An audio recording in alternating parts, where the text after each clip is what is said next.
that, they start to get excited just thinking about that. So, emotive words, they are designed and used to make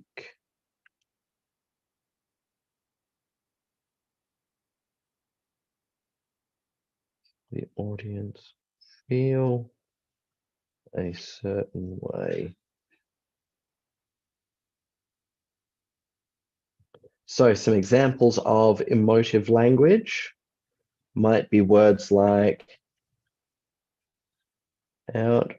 outrageous,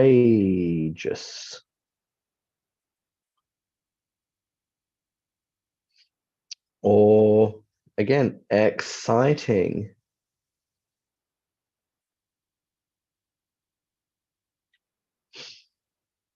or terrifying,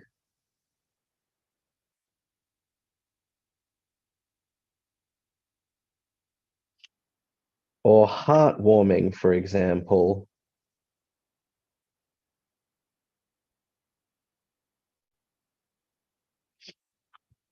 So these are words that we could very easily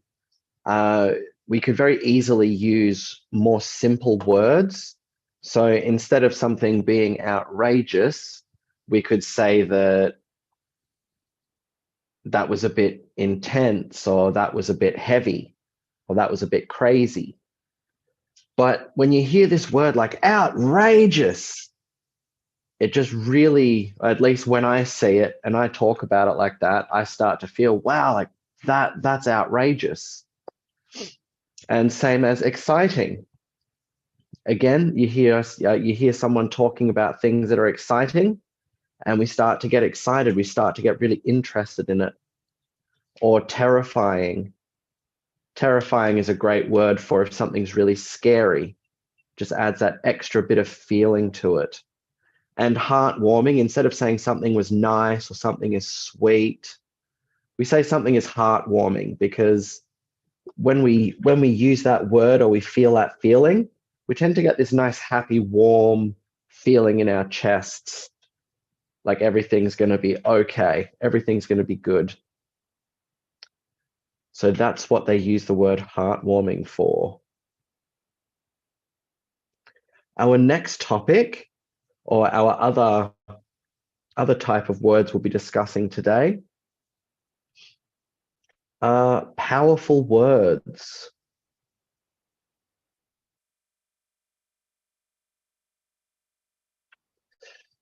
So powerful words, they're words that are used because they are strong and impactful. So it's not just like, it's kind of like the difference between if you enjoyed something and somebody asks you about it, it's the difference between saying, oh, it was all right, it was pretty good, it was okay, or it was amazing. Like that's the difference there with these words. So these words are used for their impact on a sentence.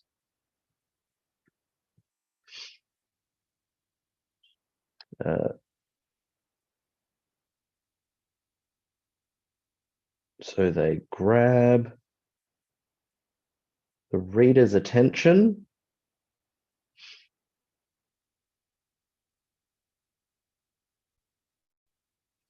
and make them pay attention. So yeah, they grab the reader's attention, make them pay attention to what you're writing. And these are words like demand, or urge, or proclaim.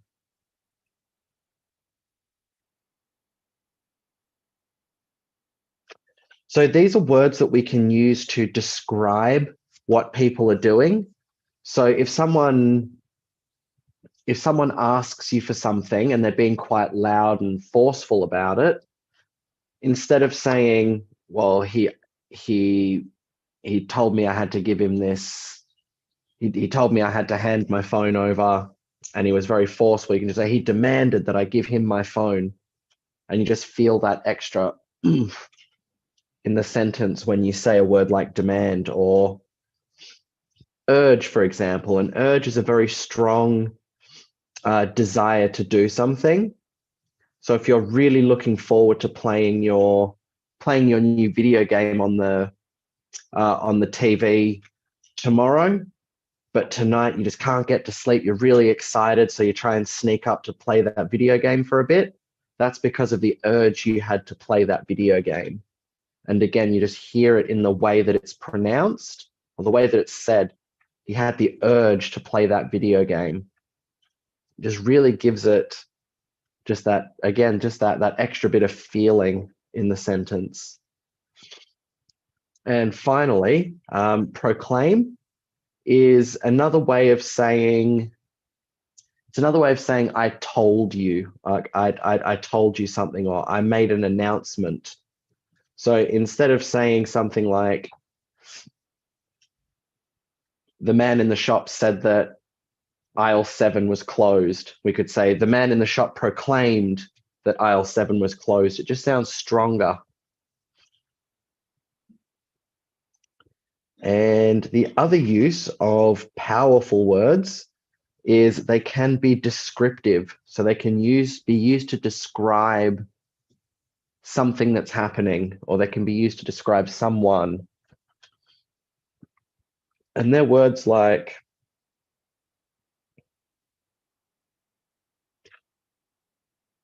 unprecedented, or remarkable,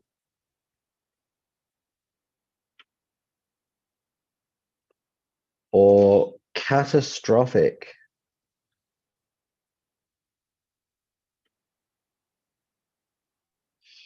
Now, unprecedented simply means something that's never happened before. So the first time something crazy happens, nobody expects it to happen. That's unprecedented. Remarkable means something outstanding. So something that's so good that it's just remarkable.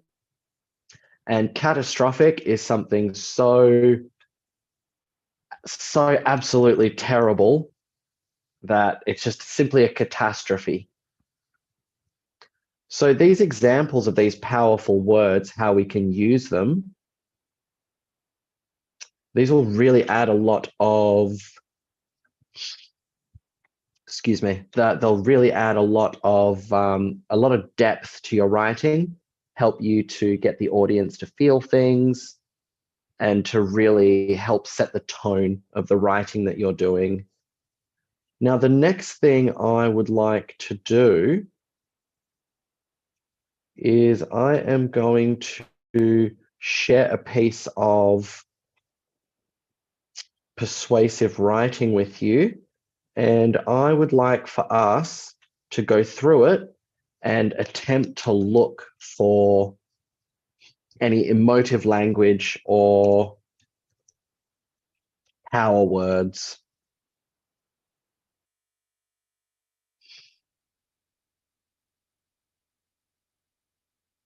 So I'm just going to try and find this article again.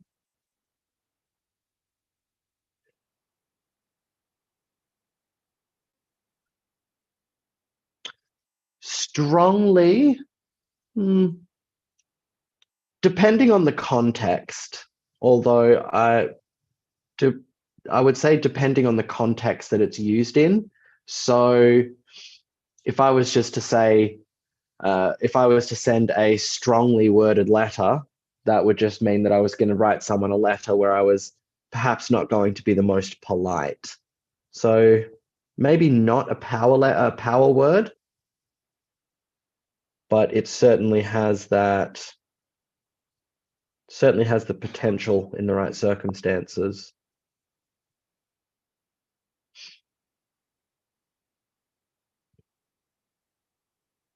Okay.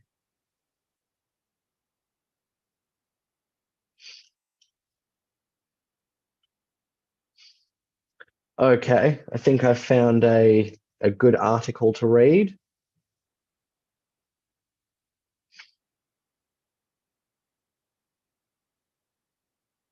So this article is from a website called kidspot.com.au, and that's part of one of the big Australian news websites. So, whoop, that would be, there we go. Okay, so let's have a look for any emotive language or powerful words. So let's read the title first.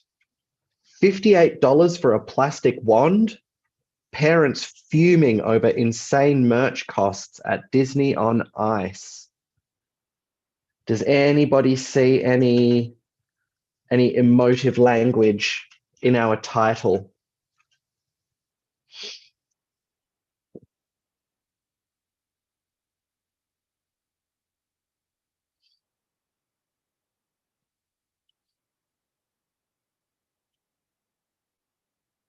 There's the one thing that is bad about this website.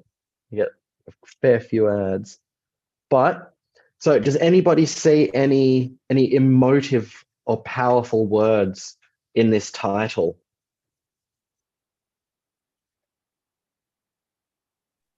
The filming and insane. Very good, Conan. Very good.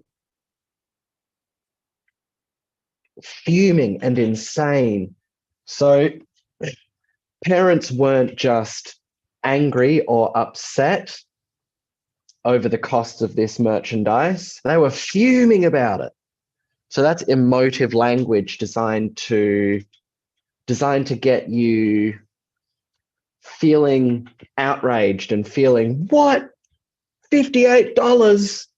That's what that's what that headline is designed to do. And the merchandise costs weren't just expensive or over the top, they were insane. So they were really, really expensive, so expensive that it was insane. So good find, Conan.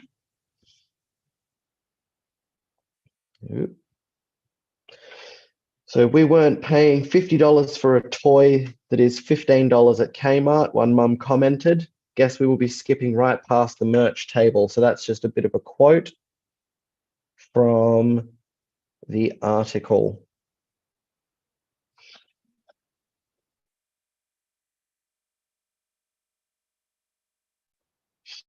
Okay, so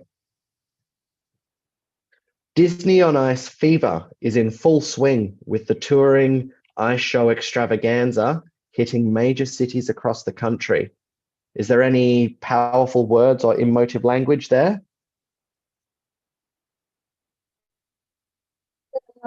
Really, really, really, Which word? really.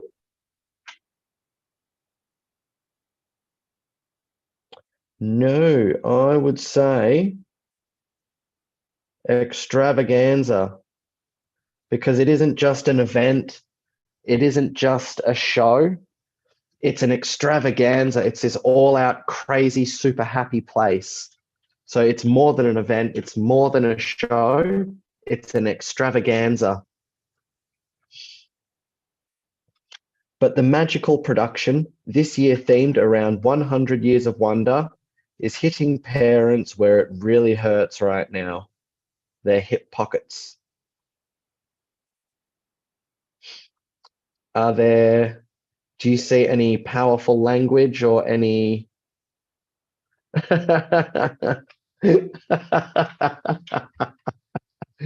that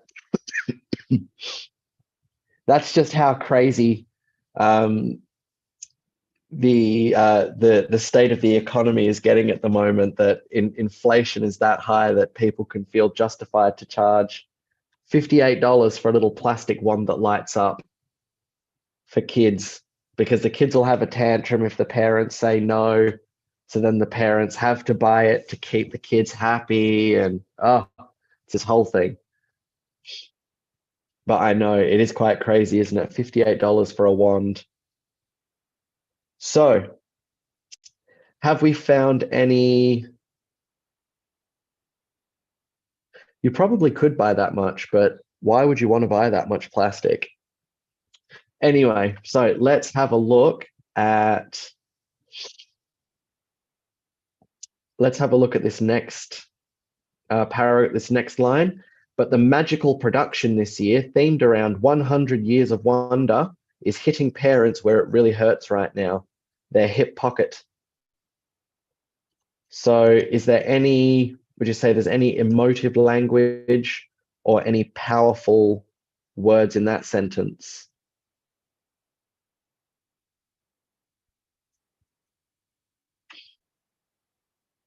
I would say magical production.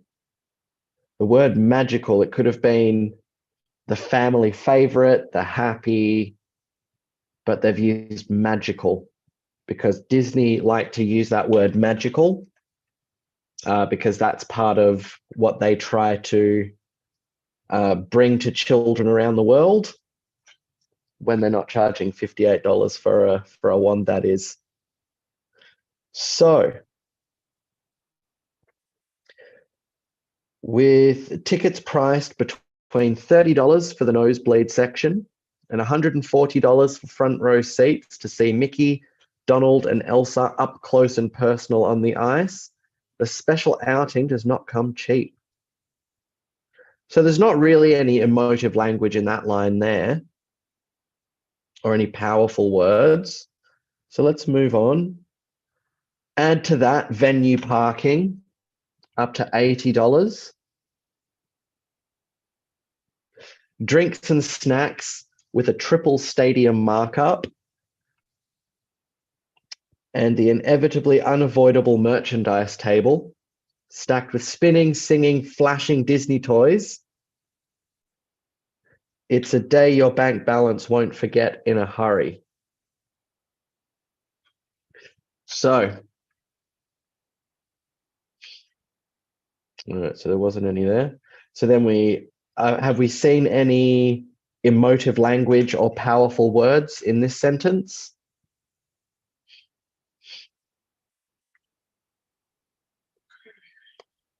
By the way, one thing I'll point out to you, triple stadium markup basically just means that people that sell food and drinks at stadium shows, because everybody that's there is there to see the show, they can basically charge 3 times as much for their food because it's at the stadium versus if they were going to sell it in their restaurants or at their businesses. They can charge more because people have paid to go there. And people will pay that price too. It is absolutely crazy. So are you guys seeing any power words or emotive language in this paragraph here? I see two words. And no, Kevin, one of those words is not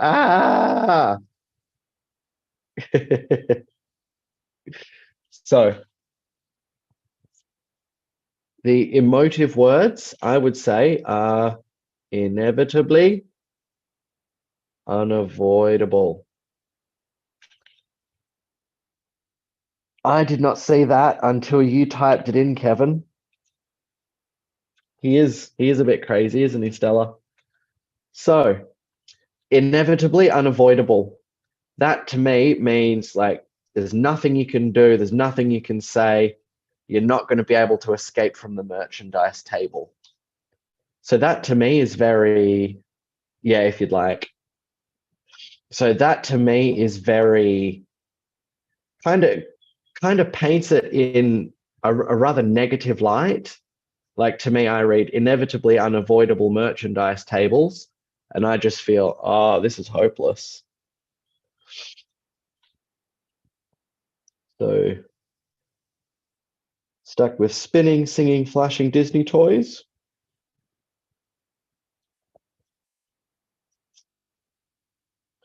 And it's the exorbitant prices of the themed merch. There's one I'll give you right off the bat. Exorbitant means way too expensive, way too much.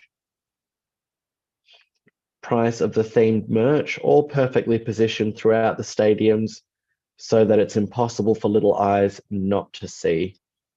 That has left mums and dads tearing their hair out. So yeah, so we've got one, I would say, emotive language, exorbitant. You hear that and you think, oh, it's going to be too expensive. Fills you with a bit of dread at the thought of it. All perfectly positioned throughout the stadium. So I don't see, so that it's impossible. There's another one there, so that it's impossible for little eyes not to see. Again, filling you with dread because you know the little kids are going to see it and they're going to want to buy the stuff. And that has left mums and dads tearing their hair out. Okay, so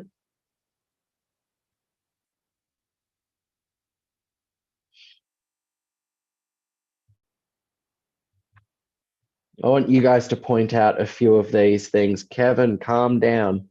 There is no need to scream, especially when you look that calm on the camera. He has a headache.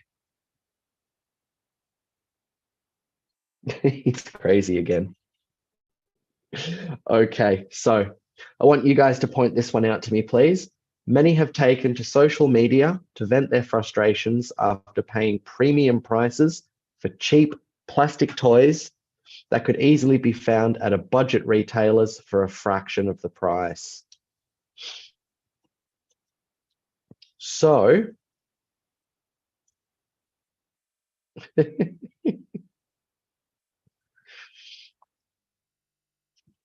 can we see any emotive words or powerful, or emotive language or powerful words in this lineup here? Go on, guys, focus. Be looking for your emotive words.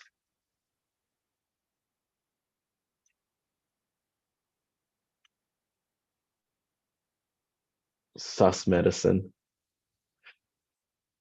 Guys, let's have a look for more of these emotive words. I want you guys to read the line that I've highlighted and have a look. Good thing you opened your eyes. I was just about to tell you to wake up, Ken.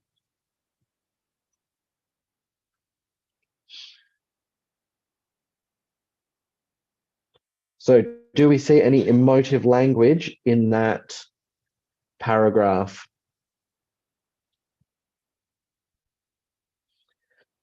And the important thing is here, I'm just going to go turn the lights on because it's starting to get dark in this room. But I want you guys to find the emotive word that I'm thinking of in that paragraph, please.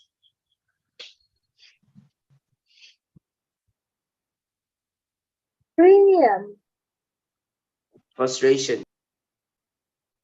Premium. Premium, very premiums. Very good. Premium is the word I was looking for. Very good. So paying premium prices, as in you're paying the price of a quality good for something that's just cheap and nasty and will break real easy. So again, that was designed to make you feel, oh, that's not good. It doesn't create a very good feeling to read that.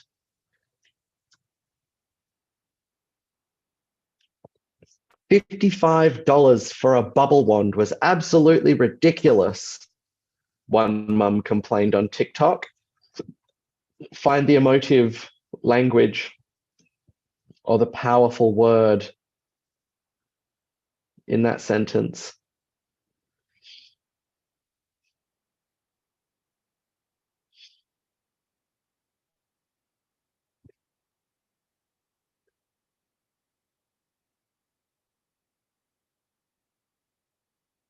Someone find the powerful word in that sentence. $55 for a bubble wand was absolutely ridiculous, one mum complained on. Not absolutely. It's ridiculous. So ridiculous is the power word, because it's not just silly, it's not just unfair. It's ridiculous. So it's just one of those words that just takes that feeling to the next level. I was not paying $100 for 2 wands for my 2 kids. No way, another added. So no big language in that sentence. Sorry, husband, but you'll need to lend me a loan to get our kids merch, thanks, someone joked. None there. Tinkerbell, Belle, and Rapunzel all looked horribly disfigured. Couldn't imagine the amount of dollars they'd ask for it. A parent commented about the $50 plush toys. So, what is the emotive language or the power words used in this sentence? There's 2 of them that I can see.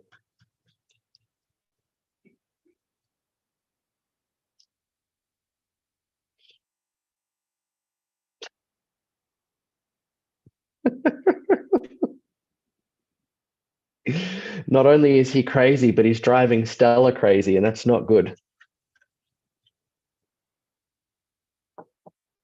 Okay, guys, so what is the emotive language or the powerful words being used in that sentence?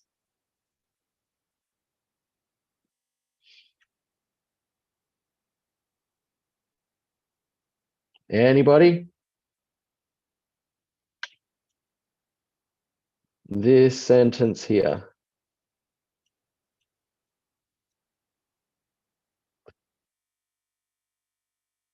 Come on, guys, enough with that conversation. Focus on the lesson, please. What is the powerful language or the emotive language that we can see in this sentence?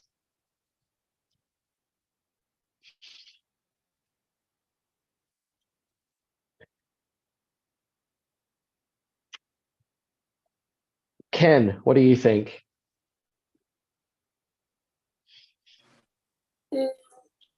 I think that the word disfigured. Very good. Disfigured. Good. And you could even add as well horribly to that as well. So you'd be looking at horribly disfigured. So they're talking about the stuffed plushies that you can buy that look like all their characters, and they don't just look like they're bad quality. They don't look bad. They don't look ugly. They look horribly disfigured. So that's a really emotive way to describe how these dolls look.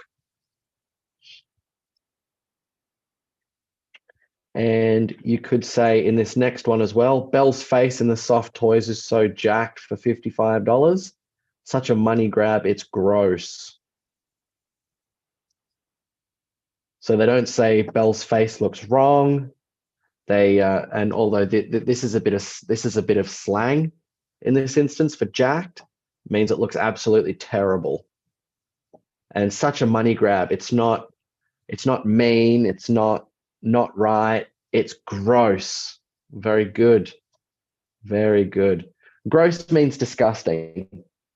So like if you walk into the laundry and I don't know, for example, the cat hasn't weed in the litter tray, it's weed on the floor, you might look at it and go, oh, that's gross. Okay, so good job, guys. So that is going to be your homework. for this lesson is going to be looking for some sources and reviewing. Yeah, throw the gross thing to the trash can. Very good.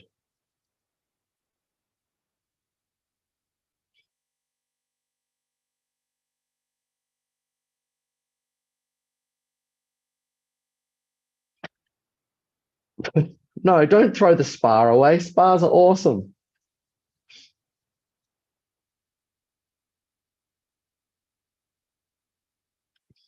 Okay, so good job there, guys. So that's a skill that you really, really want to develop, because if you can tell, or if you can identify the words that they, I like throwing Kevin's screaming voice in the trash can. Now, you two, we're not getting into this again. We spent way too much time in the last lesson with you two arguing. Stop it.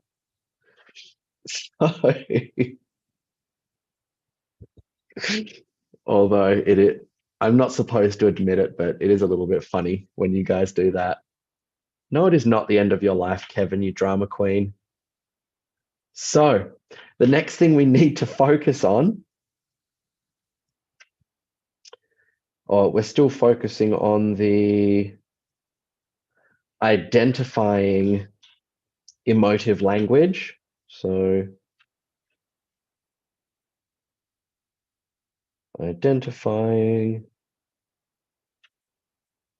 emotive language.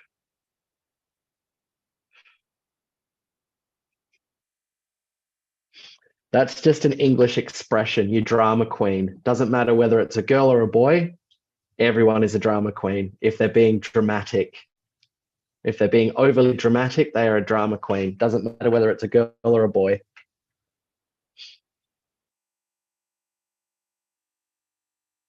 So it's important to be able to identify emotive language, because if we can identify it,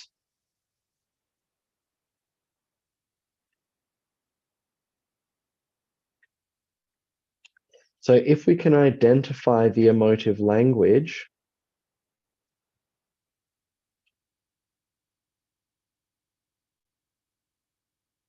you can't spell. So if we can identify the emotive language in articles we read,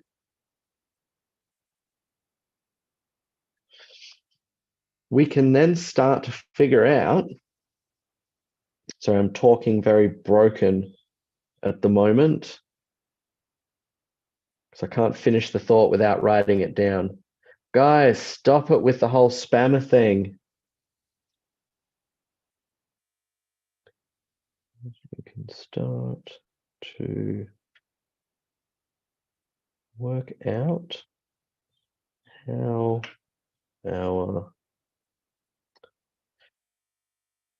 the author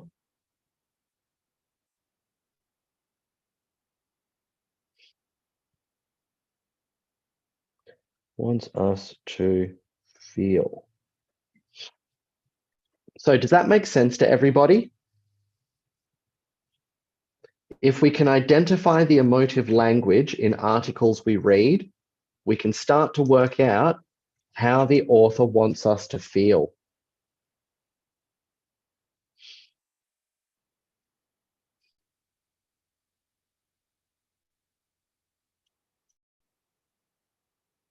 Goodness. So does that make sense to everybody, that concept?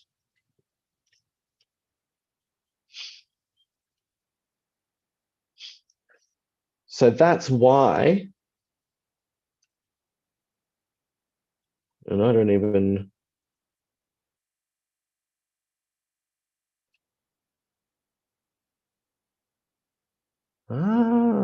okay. All right. But yeah, so does that make sense to everybody? Still trying to get an answer on that one? Does that make sense? Yes. Awesome. Awesome.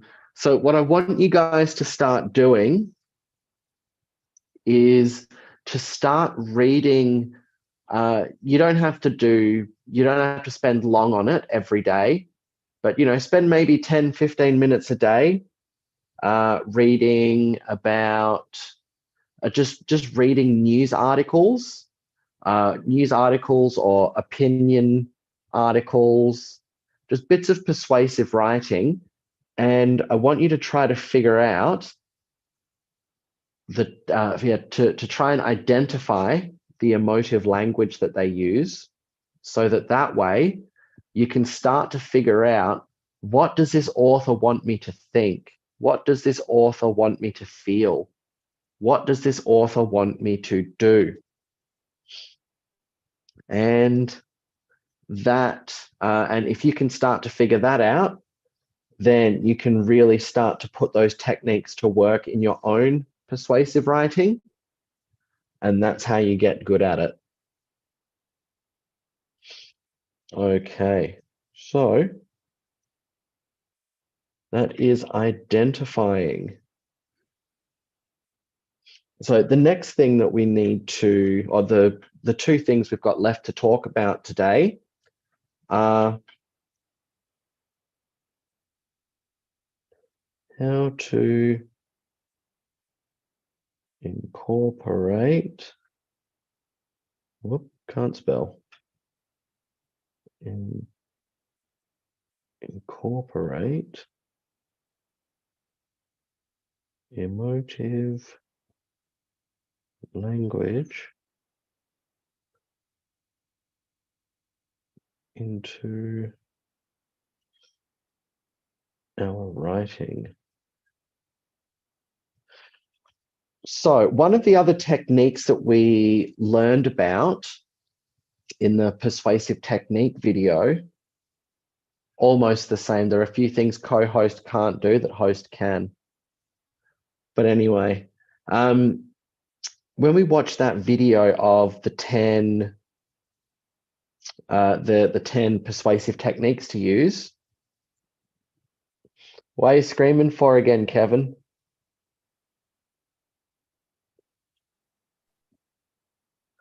So one of those techniques was tone.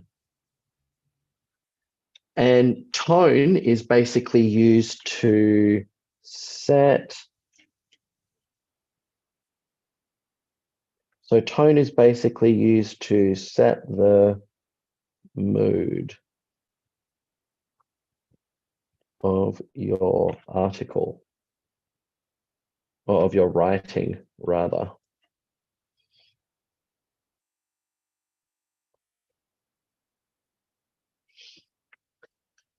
So with tone, are we trying to write a happy piece?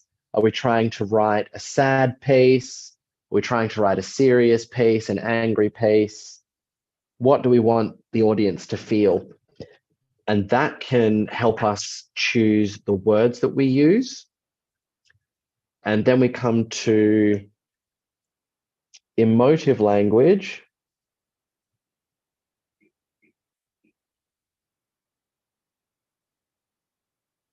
We come to emotive language and power words. And they're basically like the tone turned up to like level 100. So that's just where we use the most emotive language, or we use the most powerful words to take the tone that we've already set and try and like maximize it to as much as possible. So a good way to clear that. So a good strategy for using your emotive language and your power words is, if you've got a sentence written. So let's say that you've written a paragraph. I'm gonna cheat for this next bit. Give me 2 seconds.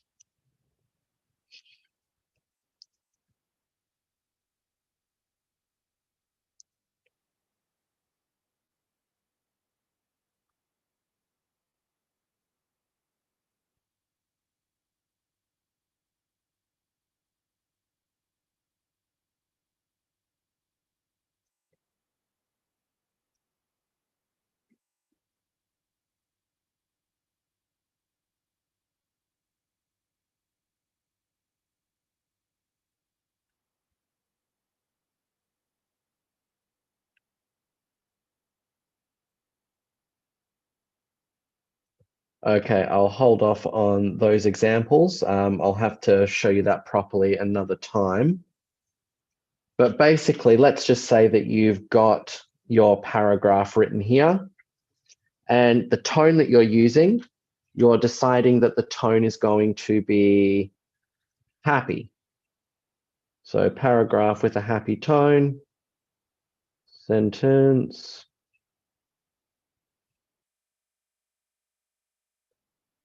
Sentence one goes here. Sentence two is a little longer, meaning it goes here. Okay, so on and so forth, we've got our paragraph. So we've decided that this is going to be a happy paragraph.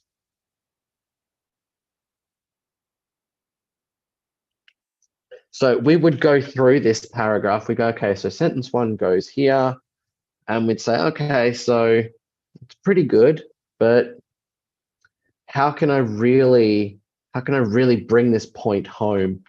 Then I go, oh, okay, so I might not say sentence two is a little longer. I would then find a good emotive word or a good power word to replace with a little longer. And as long as you don't overdo it, so as long as you don't go, oh, sentence needs to change, here needs to change, meaning needs to change. So changing every underlined word with a power word would be a bit too much. But if we bring it back to just that one in this paragraph here, that would be perfectly acceptable. So yeah, so I suppose the power words would come in more during the editing stage, where you'd look to just tidy up your language and use any power words that you wanted to use, or use your emotive language.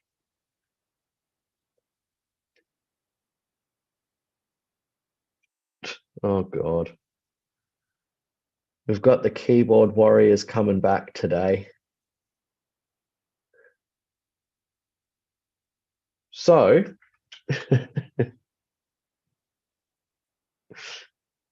the final thing to really discuss today is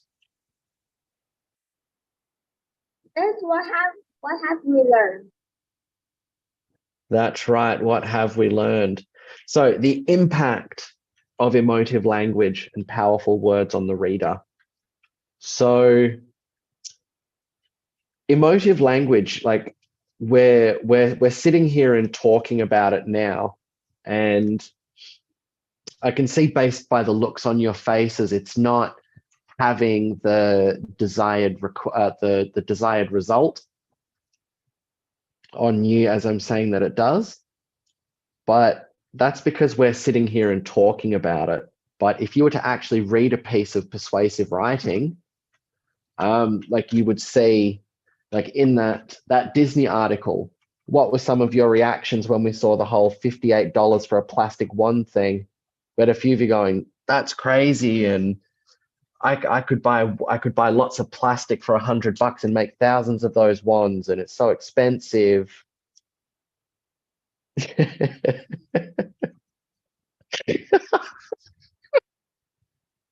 Wakanda forever. So emotive language can actually have a very big impact on our readers.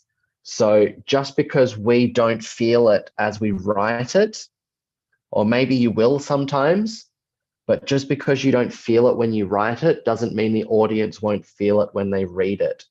So your emotive language and your powerful words are very important. Okay, so that sums up the points I wanted to make about our lesson today. So my last question for you is,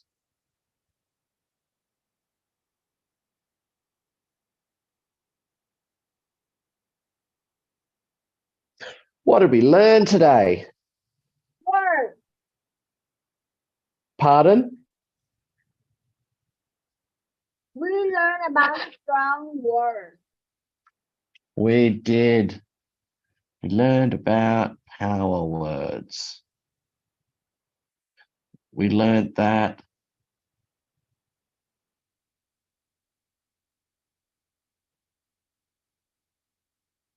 Kevin said you are dead. So we learned that today, apparently.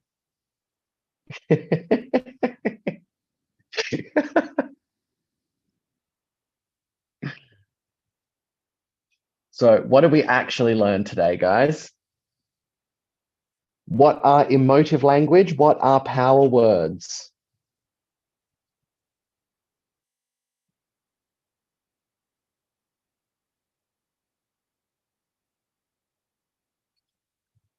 Emotive language, power words. What are they?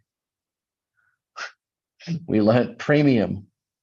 We did not learn herd mentality, Kevin.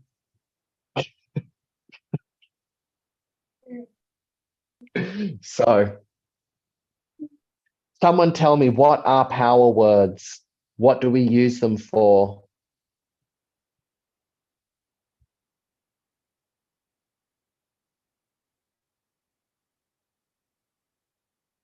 What do we use emotive language for?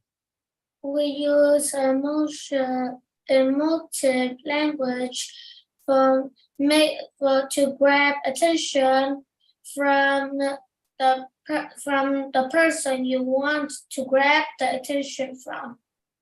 Very good. Very good. We use our emotive language and our power words to grab our readers' attention. Good. How strong is it and how strongly they can feel it? Very good. So we're using these words to grab attention and make our audience feel things.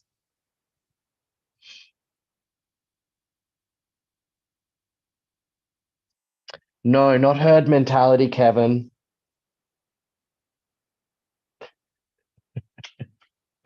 So just to recap with the power words,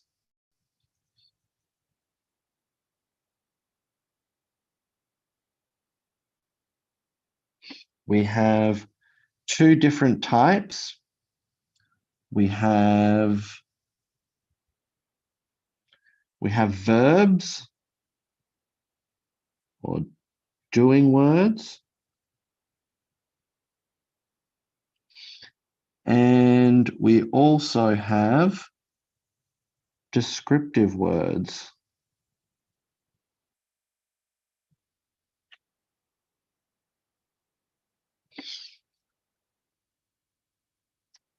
Thank you, Conan. No more herd mentality. So yeah, so we have a couple of different categories of power words. Are they doing words like demand, urge, or proclaim? Or are they descriptive words like unprecedented, remarkable, or catastrophic? So good job today, guys. I'm going to post your homework in the Zalo group after my next class. And then I'll see you guys on Monday. Oh, by the way, your homework, STELLA Persuasive. I would like to go through your evidence homework on Monday. So make sure you guys get that done over the weekend if you haven't already. Bye. Bye, everybody. Bye. Bye. Bye. Bye. Bye, teacher. Bye. Goodbye, everyone. I can't leave because my battery is hot and I can't use it. Oh no. And that is also why I can't delete the hilarious messages because my mouse is out of pin. Battery. Oh, bless. Hang on a second.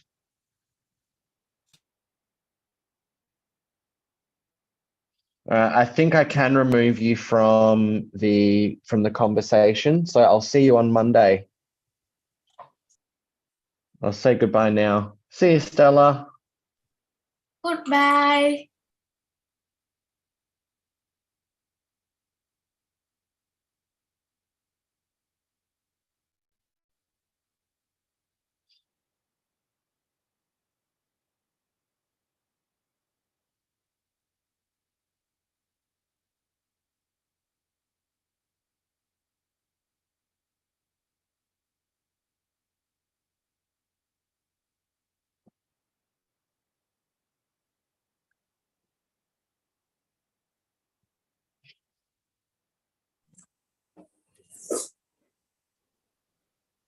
Hello, everybody. How are we today?